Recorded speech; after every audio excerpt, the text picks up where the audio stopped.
Vamos mais uma vez orar, depois eu quero convidar os irmãos que abram suas Bíblias no livro do Evangelho de João, capítulo 3. Pai, quero te agradecer, Deus, pela oportunidade que o Senhor me concede de abrir a Tua Palavra e compartilhar com a Tua igreja, Deus. Que pela Tua graça e misericórdia, Deus, o Senhor alimente o Teu povo através da Tua Palavra, Deus. Que seja a Tua Palavra, Deus, e não a minha. Teu nome seja glorificado. Em nome de Jesus. Amém e amém.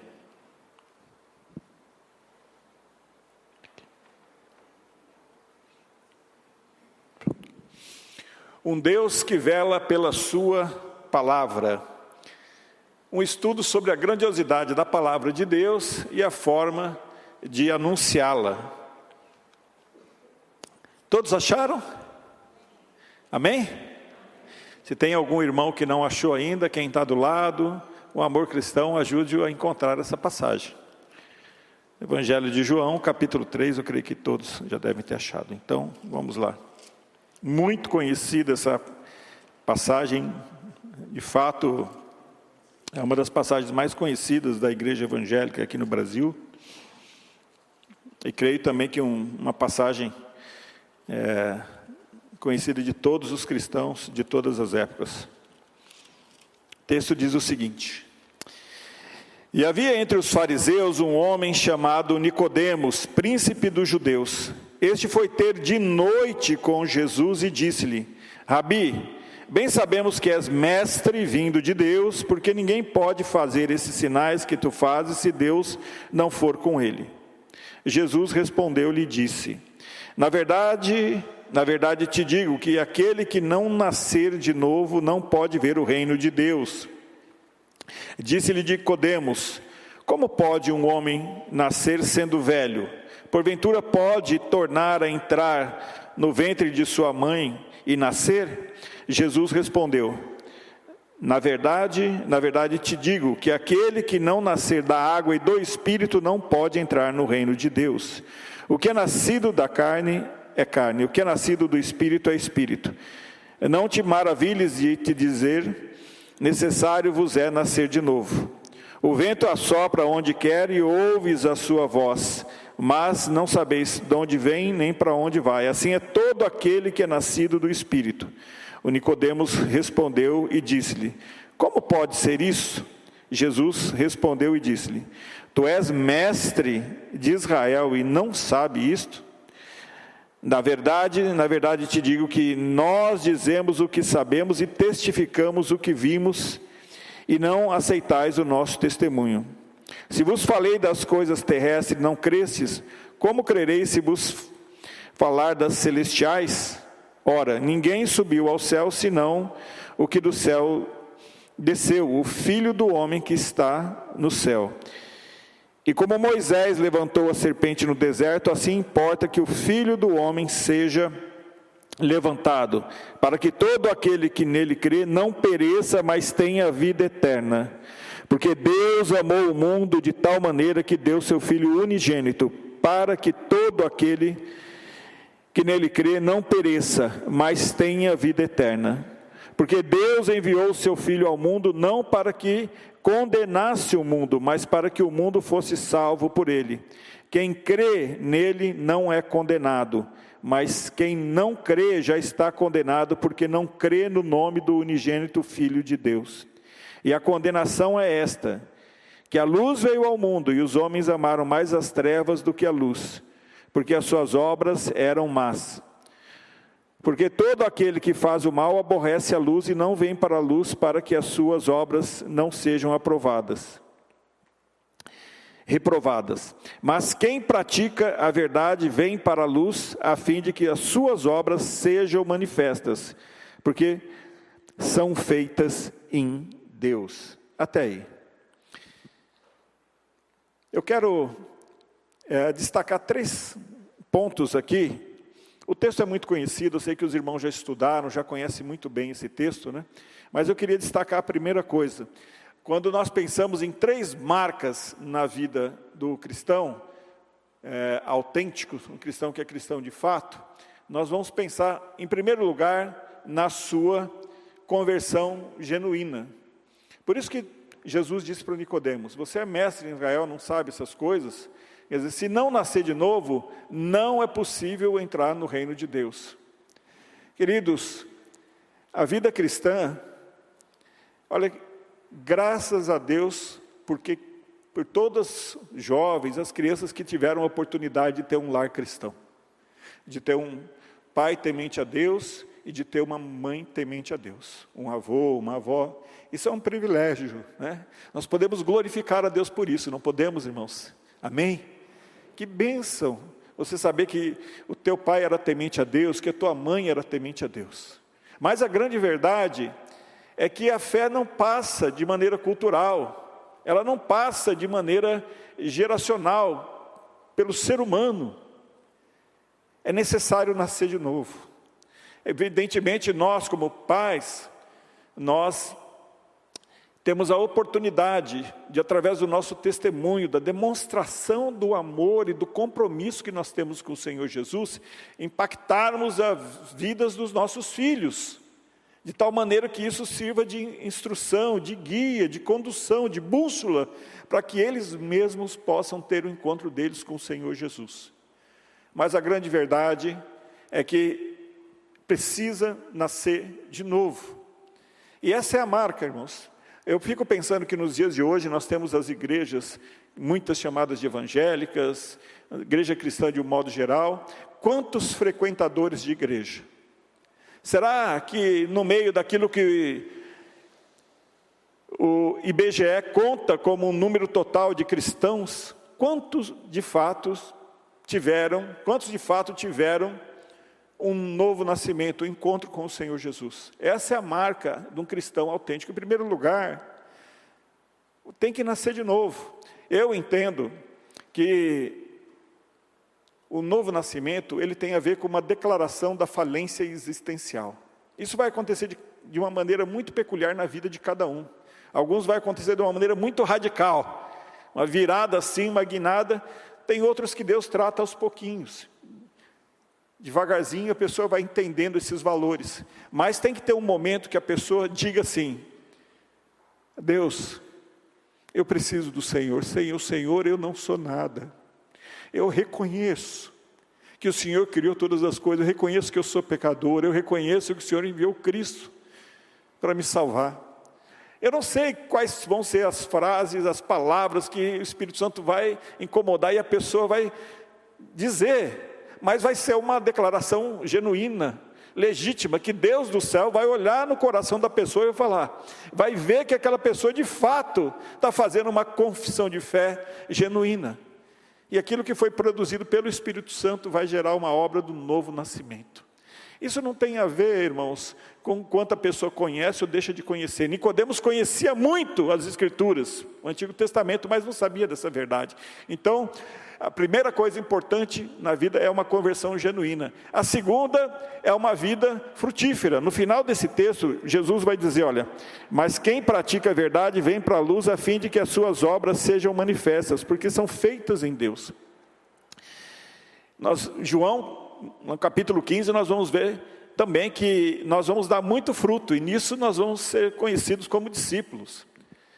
Se nós amarmos uns aos outros, nós vamos ser conhecidos como discípulos. Então a marca de um discípulo é dar frutos, é uma vida frutífera. Como você pode dizer a alguém que eu sou cristão, nasci de novo, mas na história de vida, quais são as marcas, quais são os frutos? Evidentemente aqui, irmãos, nós não estamos falando de perfeição. Nós estamos falando de perfeição. Todos nós só ficamos de pé diante do Senhor Jesus, na verdade temos que ficar prostrados, mas nós só estamos diante do Senhor pelo sangue do Senhor Jesus, pela sua graça, a maravilhosa graça. Quantos hinos lindos nós não cantamos aqui, né? Falhando a minha fé, Cristo me valerá. Que hino lindo, maravilhoso, e nós cantarmos sabendo que o Senhor está lá. Quando nós somos fracos, quando nós tropeçamos, Ele está à destra do Pai, intercedendo por nós. Então, não estou falando desse tipo de perfeição, irmãos. Nós estamos falando aqui de uma vida que se evidencia pelo amor cristão, pelo perdão, pela graça, pelo crescimento, para levantar a cabeça.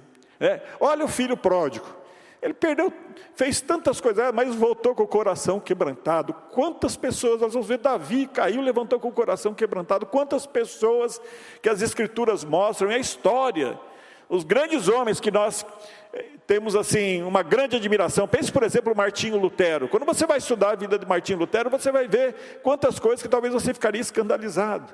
Mas é um homem que amava o Senhor. A vida mostra a transformação. Então, o segundo ponto de a marca na vida de um cristão autêntico de fato, é que não somente ele nasceu de novo, mas há evidências desse novo nascimento. Frutos. Maltratava os outros, desrespeitava pai e mãe, e aí começa a honrar pai e mãe. Vivia enrolando, trapaceando, enganando, e depois quer trabalhar de maneira justa, quer honrar, vivia todas as coisas que a gente sabe. Então, é uma escalada, vai de glória em glória. Deus está trabalhando, operando nossas vidas, tem fruto. E a terceira marca, irmãos, que é tão importante quanto as outras duas, é uma teologia bíblica. O que eu quero dizer por uma teologia bíblica? Às vezes as pessoas estão lá, nasceu de novo, está dizendo que nasceu de novo, e você crê, porque você vê os frutos, mas a pessoa não sabe explicar da razão da fé dela. Por que você crê? Não sabe explicar. Eu conheço pessoas que elas conseguem se modelar a todo tipo de ensino. Como pode ter crenças mais díspares? De um lado crendo numa coisa, na outra, e fala que está tudo certo, e acaba dizendo até que todos os caminhos levam a Deus. Como é que um cristão pode dizer uma coisa dessa? Nós temos que ter uma teologia bíblica, saudável. Irmãos, pode haver a maior pressão que for, para que nós, enquanto batistas, venhamos a adotar uma posição de igrejas, como estão adotando aí, mas nós não podemos abrir mão daquilo que tem sido a história da nossa fé. As nossas landmarks, aquilo que nós temos guardado, sabe, que vem de séculos e séculos, que nos faz crer e nos impulsiona adiante.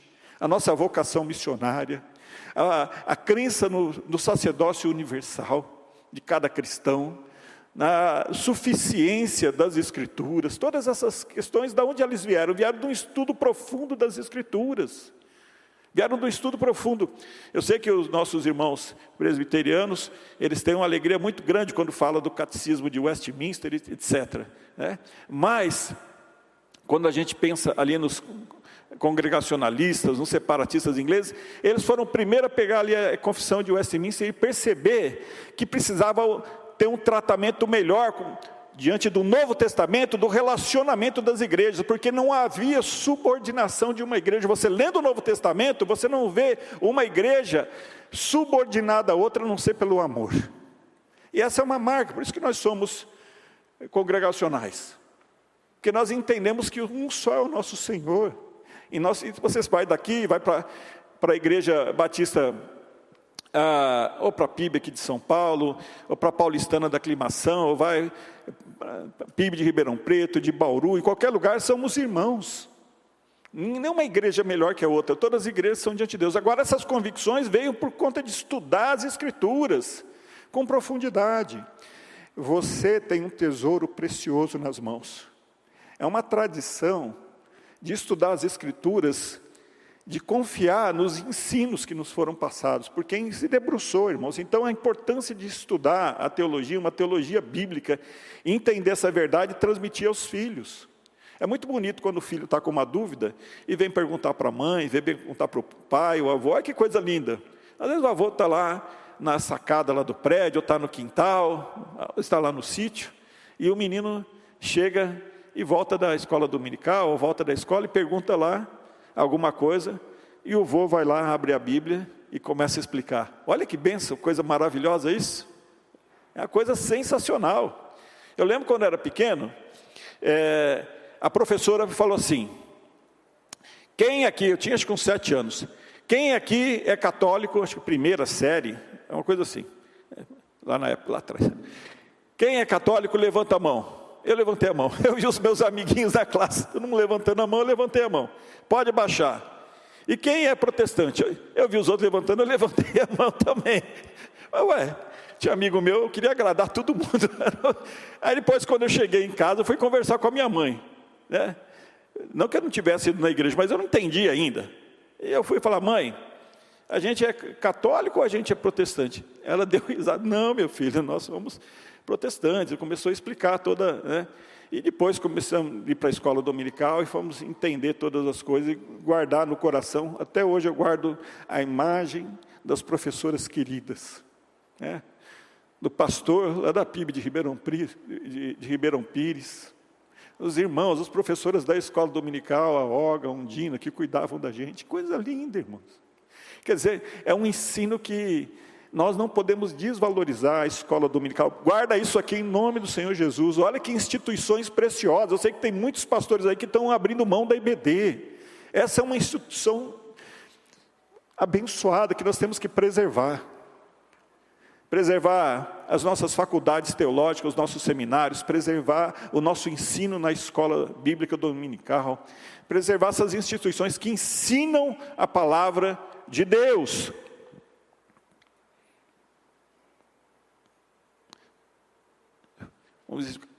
Um Deus que vela pela sua palavra. Diante desse texto, eu queria deixar com os irmãos algumas reflexões. Então, nesse texto de Nicodemos, nós vemos claramente, primeiro, Jesus falando para Nicodemos: precisa nascer de novo. Segundo, dizendo para ele que aquele que pratica a verdade, né, vem para a verdade, quer dizer, vai ter bastante fruto. E terceiro, nós vimos também Jesus falando: olha, você é mestre em Israel, não conhece essas coisas, como muitas vezes ele disse: olha, errais e não conhecer as Escrituras, né? E dentro disso, irmãos, pensando exclusivamente nesse terceiro ponto, que é o ponto sobre a teologia bíblica, que é importante para a igreja, Deus não é desassociado da sua palavra. Deus não é homem para que minta, e nem filho do homem para que se arrependa. Tendo ele falado, tendo ele dito, não o fará? Ou, havendo falado, não cumprirá? Nós temos nas nossas mãos a palavra de Deus, que é infalível, inerrante.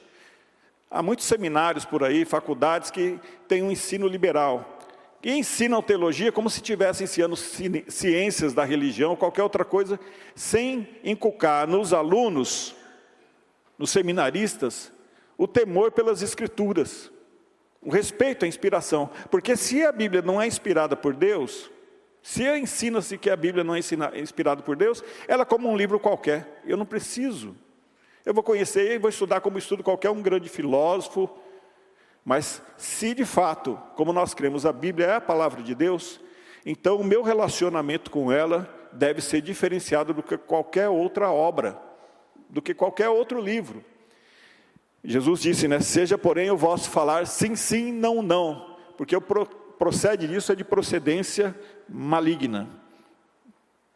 Ainda, pensando nessa questão, vou passar a próxima tela aqui para os irmãos. Está aqui ainda um pouquinho devagar, mas dentro dessa questão da teologia e Deus falar através das suas palavras, falar através da sua palavra, eu queria que os irmãos refletissem comigo nisso aqui. Aqui. Como se dá a construção do sentido nas Escrituras? Qual a relação da linguagem com a teologia? E qual a relação da fala de Deus com o discurso da igreja? Essa é uma reflexão que eu tive a oportunidade de fazer com os alunos lá na teológica. Porque se cada um diz que tem uma interpretação das Escrituras, como é que se dá essa questão da construção do sentido nas Escrituras? Nós acabamos de falar que Deus zela pela sua palavra. Quando Deus falou, todas as coisas vieram à existência. E a palavra de Deus não volta vazia, como nós sabemos. Agora, qual é essa relação? E é sobre isso que eu quero ver aqui com os irmãos.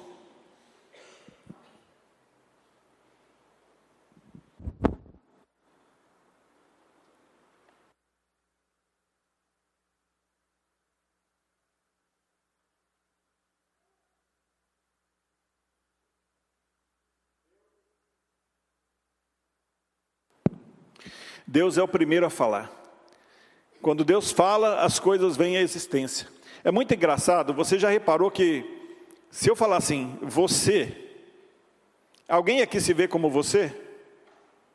Hã? Quem é você aqui? Levanta a mão. Não, sou eu. Ninguém se vê como você. Você é simplesmente um simulacro da linguagem referencial, para que eu possa se direcionar a um outro eu. Porque ninguém se vê como você.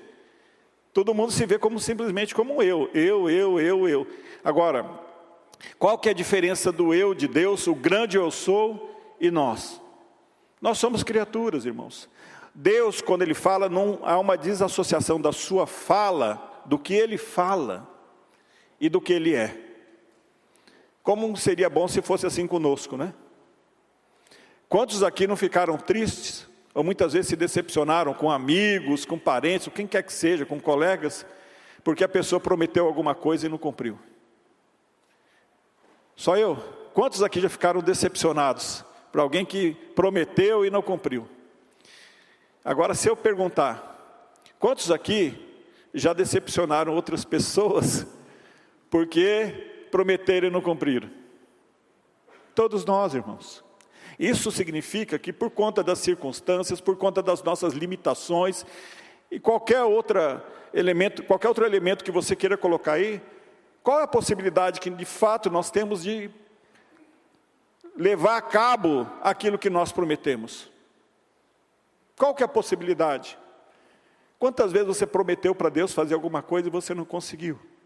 Quantas vezes você prometeu para si mesmo que você ia fazer tal coisa e você não conseguiu? As nossas realizações, elas são feitas com base na graça de Deus, com o amor de Deus, que tem paciência profunda conosco, e vai aperfeiçoando em nós o seu caráter, a sua graça. Então, cada realização que nós fazemos, tudo aquilo que nós conseguimos, nós podemos dar graça ao Senhor, porque foi Ele operando em nós. É uma diferença muito grande. Então, Ele é o primeiro, não tem desconexão. A palavra de Deus é totalmente transparente. É diferente da nossa palavra. Às vezes você fala uma coisa, né? Quer ver a questão básica? Você diz assim, está tudo bem? Você vai falar para a pessoa como está. Está tudo jóia. É uma maneira simplesmente de dizer, você não vai querer entrar em detalhes daquilo que você está passando, das lutas, nem nada. Agora, a palavra de Deus não há. É uma palavra totalmente transparente, uma palavra que tem autoridade, que de fato muda todas as coisas. Essa é a palavra do Senhor. E é a palavra que dá origem a todas as coisas. Não há desconexão da sua palavra, né? Sobre a tua palavra eu lançarei a rede. Pescamos a noite inteira, não deu nada, o dia inteiro trabalhamos, não pescamos nada, mas o Senhor falou, eu vou lançar a minha rede, porque a palavra do Senhor, ela de fato tem autoridade, né? Deixa eu passar aqui a próxima tela.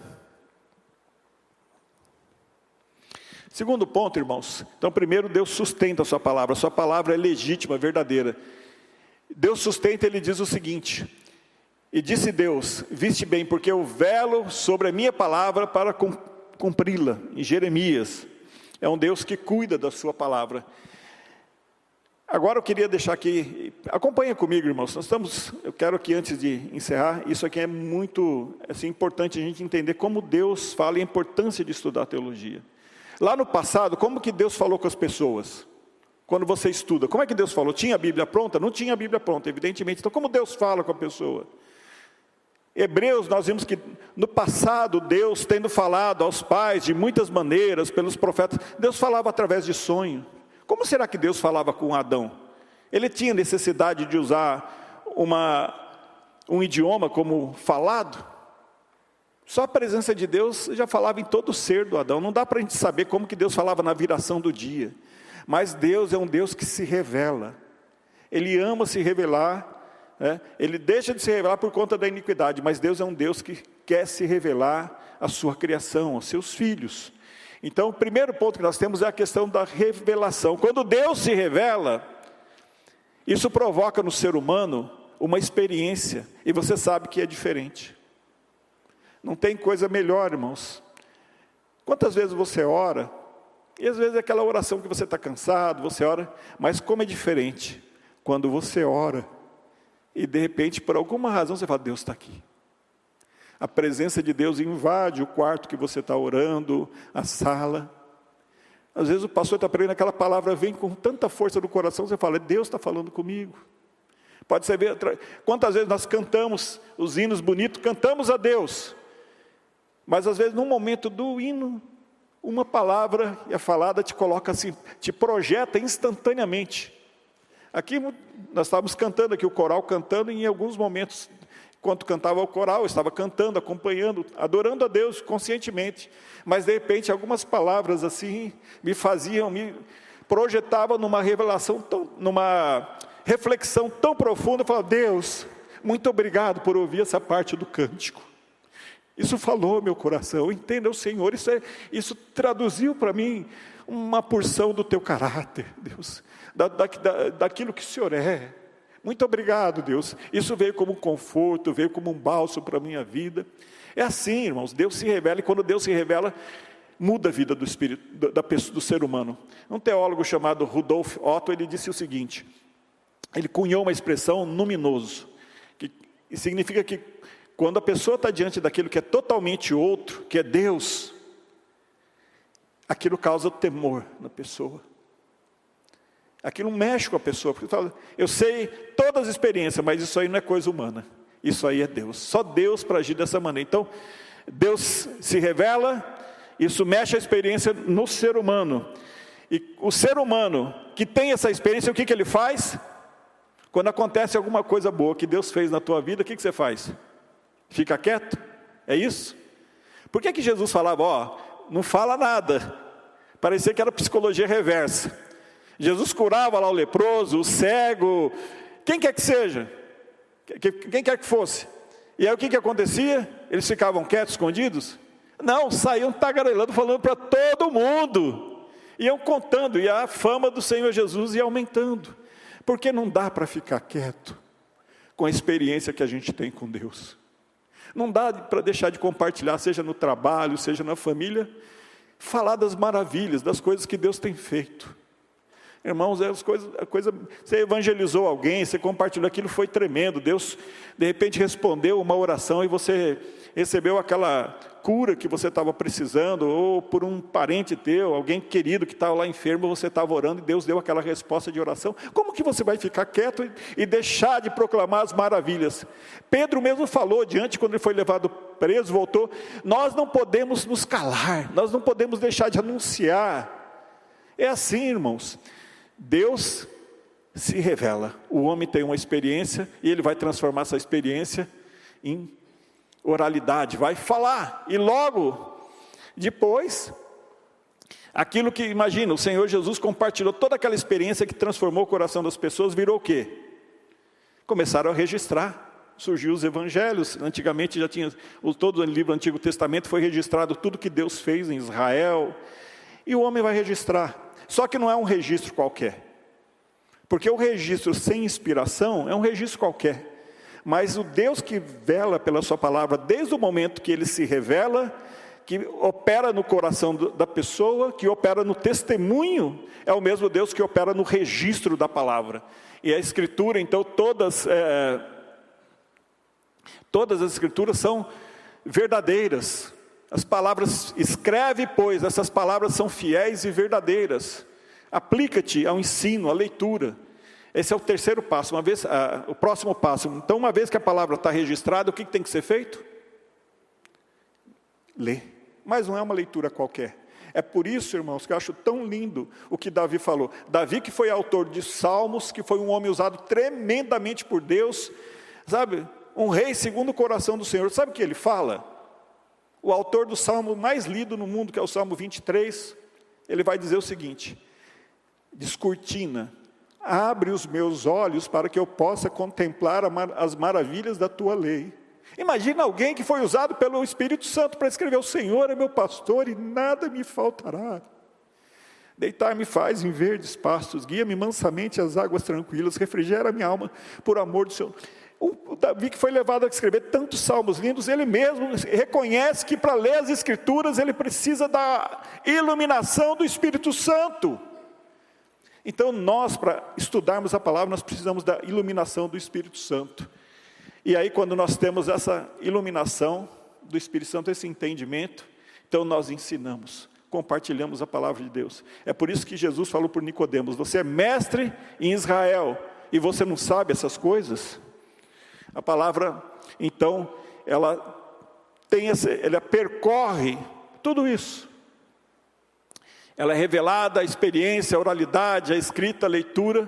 É o Deus que se revela com o indivíduo e se revela com a comunidade. É por isso que tudo isso, ao longo da história da igreja, você tem o credo dos apóstolos, o didaquê, os pais da igreja ensinando, os catecismos, confissões, declarações de fé, como a nossa declaração de fé da Convenção Batista Brasileira, que é o resultado do quê? De meditação nas Escrituras. Por isso, nós não devemos deixar de ensinar, enviar as pessoas para que elas possam ser preparadas na palavra de Deus, para ensinar as gerações futuras, para ensinar o povo de Deus. Eu tenho um amor muito grande. Irmãos, vocês estão diante de uma pessoa totalmente falha, limitada, mas eu amo a palavra de Deus. Eu creio no poder da palavra de Deus de transformar. Deus fala comigo através da sua palavra. Quando encontrei, Deus me encontrou, irmãos, em pouco tempo eu já tinha lido os evangelhos, tudo. Eu gosto de ler, eu leio de tudo, irmãos, na área de filosofia, da linguagem, coisas antigas, mas nenhum livro aquece o meu coração que nem a palavra de Deus. Esse é o livro que dá esperança, é o livro que eu sei que ensina como meus pecados são perdoados, como eu vou entrar no reino dos céus. Esse livro fala da eternidade. Eu tenho que dar o meu melhor para estudar a palavra de Deus. Pela graça de Deus, Deus há de me aperfeiçoar. A minha oração tem sido: Deus, faz de mim uma pessoa obediente, e uma pessoa que te ama, que coloca em prática os teus mandamentos. Nós precisamos voltar a amar a palavra de Deus, ter prazer, irmãos, pela palavra de Deus. As igrejas por aí estão cheias de enfeite, cheias de entretenimento, mas falta amor pela palavra de Deus. Nós, como batistas, nós crescemos entendendo o valor das Escrituras. Então, nessa noite eu queria deixar esse desafio: amem a palavra de Deus, ela tem poder de transformar. Há muitas áreas na minha vida que eu quero ver transformada, e eu creio no poder da palavra de Deus de transformar.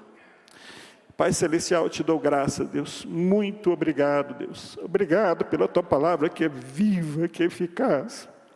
A tua palavra não decepciona, Deus. Há alimento, há conforto, há repreensão, Deus, há orientação para as nossas vidas, Pai. Levanta uma geração de pessoas que amem a tua palavra, Deus, que decidam seguir as Escrituras, Deus, e compartilhar, para que vidas sejam transformadas, Deus, e através da tua palavra, eles te adorem e encontrem o teu Filho na glória, Deus. Em nome do Senhor Jesus. Amém e amém. Obrigado, pastor.